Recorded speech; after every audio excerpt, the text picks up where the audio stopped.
ओम नमः शिवाय। आज के अवेकनिंग में आप सबका स्वागत करती हूँ।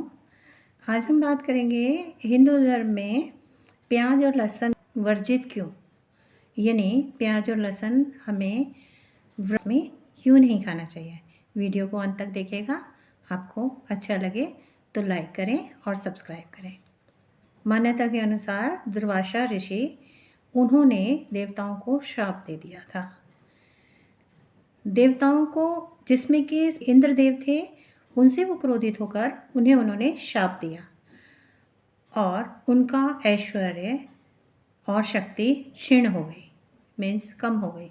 असुरों की शक्तियाँ बढ़ने लगी परंतु देवताओं की शक्तियाँ क्षीण हो गई। दुर्वासा ऋषि द्वारा दी गई माला का, जो विष्णु भगवान की पारिजात की माला थी, उसका भी इंद्रदेव ने अपमान किया और उसे ऐरावत हाथी के गले में डाल दिया, जिसके कारण कि वह माला जो है पाँव में आ गई और वो अपमानित महसूस किया गया।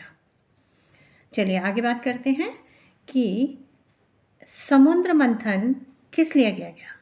समुद्र मंथन भी देवताओं को शक्ति वापस प्रदान करने के लिए समुद्र मंथन किया गया था। ऐसे तो आप सभी जानते हैं, समुद्र मंथन में 14 रत्न की प्राप्ति हुई थी।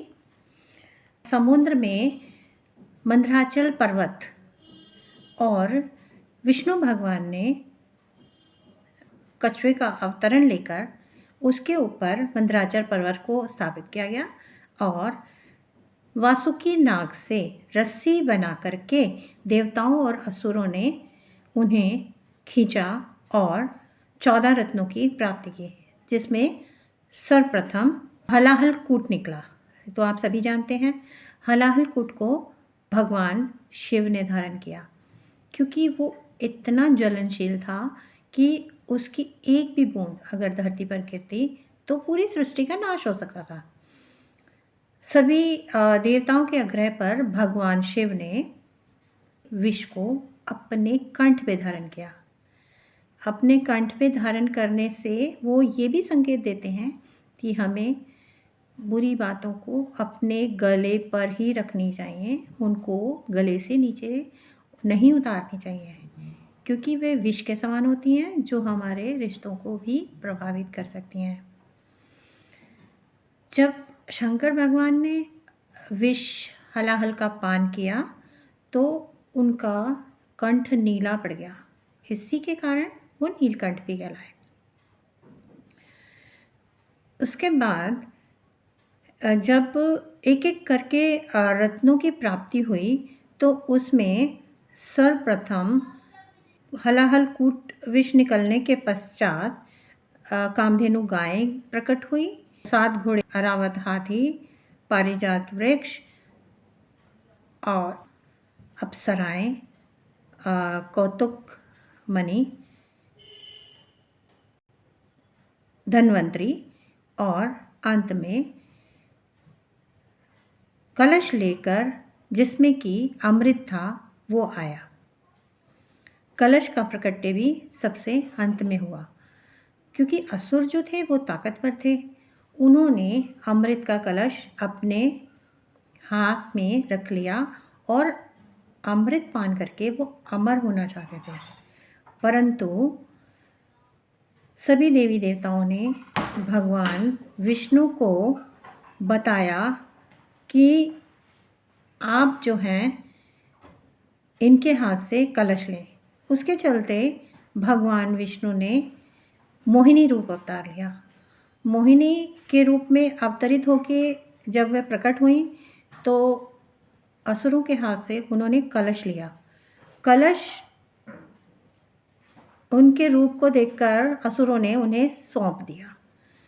अब असुर और देवता दोनों ही अमृत का पान करना चाहते थे, परंतु भगवान विष्णु चाहते थे कि ये जो है असुरों के हाथ ना लगे और ये अमृत पान जो है सभी देवताओं को मिले और वो अमर हो जाए। इसके चलते असुरों में एक स्वरभानु नामक एक राक्षस था, असुर था, जिसने कि देवताओं की वेशभूषा बदली और चुपचाप से सूर्य चंद्रमा के बीच में आके बैठ गया। अब जब सूर्य चंद्रमा को इस बात का पता चला तो उन्होंने विष्णु भगवान को, जो कि विष्णु भगवान मोहिनी अवतार में बैठे हुए थे, मोहिनी रूप में थे, उन्हें जाकर उन्होंने शिकायत लगाई।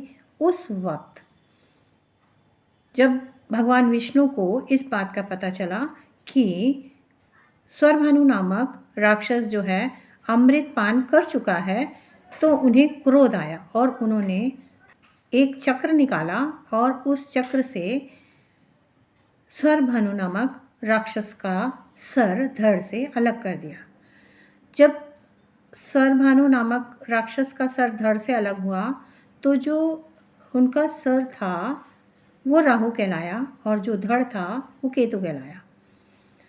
जब सुदर्शन चक्र से जब उनका सर धड़ से अलग किया गया, उस वक्त रक्त की कुछ बूंदें जो थी वो धरती पर गिरी, प्याज और लहसुन के रूप में धरती पर आ गए। अब इसका सेवन करने से आध्यात्मिक जर्नी में बहुत सी बाधाएं आती हैं, ये तामसी भोजन कहलाने लगता है और मन विचलित रहता है, मन शांत नहीं होता, क्रोध आता है, आदि आदि। भागवत गीता में भी इसका वर्णन आता है कि प्याज लहसुन को वर्जित बताया गया है, परंतु इसके अंदर औषधीय गुण भी हैं, जिससे कि आयुर्वेद में इसका वर्णन आता है कि इसके पान से आपको स्वास्थ्य संबंधी सभी तरह के रोग नष्ट किए जा सकते हैं। आज के लिए इतना ही, मिलते हैं अगली जर्नी में। तब तक के लिए राधे राधे।